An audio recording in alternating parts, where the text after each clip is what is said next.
أعوذ بالله من الشيطان الرجيم بسم الله الرحمن الرحيم رب اشرح لي صدري ويسر لي أمري واحلل عقدة من لساني يفقهوا قولي. Quran lessons के सिलसिले में आज हम सूरह आराफ को पढ़ने और समझने की कोशिश करते हैं। सूरह आराफ कुरान की 8वीं सूरह और इसमें 206 आयत हैं। सूरह आराफ में जो की मैसेज है वो है battle of good and evil. So the key message in सूरह आराफ is the fight between good and evil, between truth and not truth. Surah Aaraf, the main purpose of Surah Aaraf was primarily to tell Meccans about the plight of previous nations who did not follow Allah's teachings and they were forbidden. There are some key messages in Surah Aaraf. The key messages are: number one is that do not hide the truth. When it comes to deciding about what to say and what not to say, one must never hide the truth because it's going to have a long term impact. Second message is people of hell and heaven. In Surah Aaraf, there's a discussion about the people of hell and heaven. In fact, I should have mentioned you what is meant by Araf. Araf means the height. In this surah, it is mentioned that there is a point called Araf, which is between hell and heaven. It is for the people who have their fate have not been decided. Are they going to go to hell or to heaven? They're right in the middle, and Allah has to decide where they go. So they will sit right at Araf. They will be able to see hell and heaven, and they will be always asking for Allah's mercy. They might end up in heaven. So this is the reason why this is called Surah Aaraf. So there's a discussion about the people of hell and heaven and how they will discuss. So each of them, people from hell and people from heaven, they all will ask one another about, okay, what was asked of you? Were you given any commitments by Allah? Were they fulfilled or not?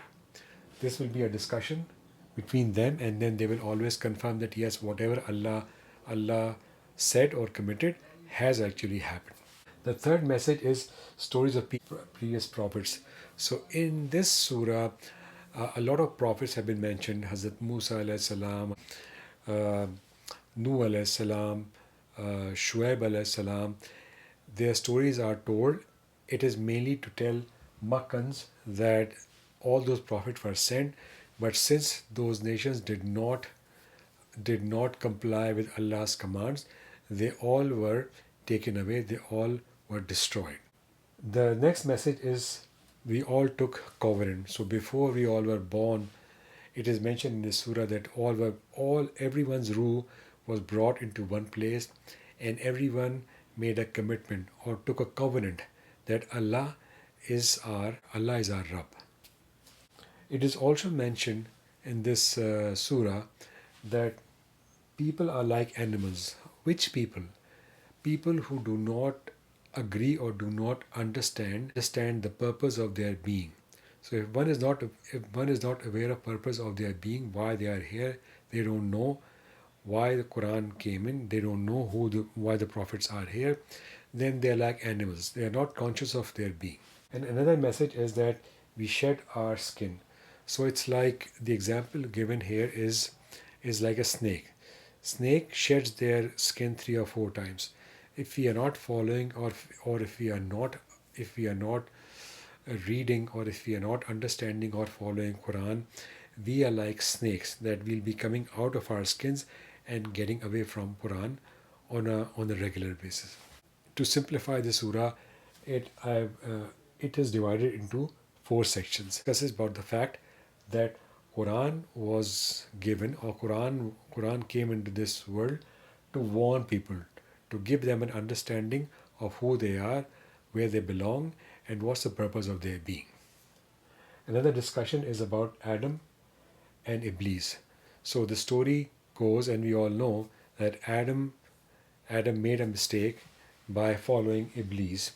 But the difference between Adam and Iblis is that Adam immediately went and asked for mercy and learned a dua and asked for a mercy, went for repentance, and then he was he was forgiven. Iblis was very arrogant. He did not agree, or he did not go, and Iblis did not ask for Allah's mercy, and he is like forbidden.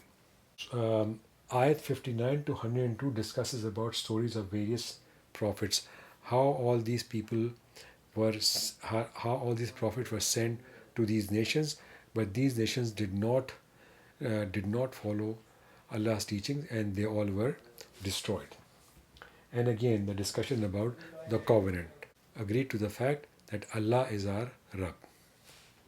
103 to 171 mentions about the stories of Bani Israel, how Bani Israel was given everything in the world. They were chosen, they were a chosen nation, and they were given man or salwa, but again did not understand the blessings of Allah, and eventually they were cursed.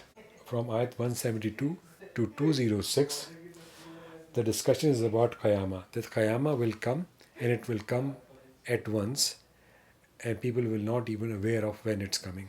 Prophet is a prophet is just a messenger, and he is here to give you Allah's message. The next discussion here is seek refuge in Allah. So in any case, in any calamity, in any situation, always seek Allah's mercy. The next discussion is whenever you hear Quran or Quran's recitation, listen to it carefully, and listen to it very carefully, and do pay maximum attention. And finally, don't get arrogant. Always ask for Allah's mercies. Wassalamu alaikum wa rahmatullahi wa barakatuh.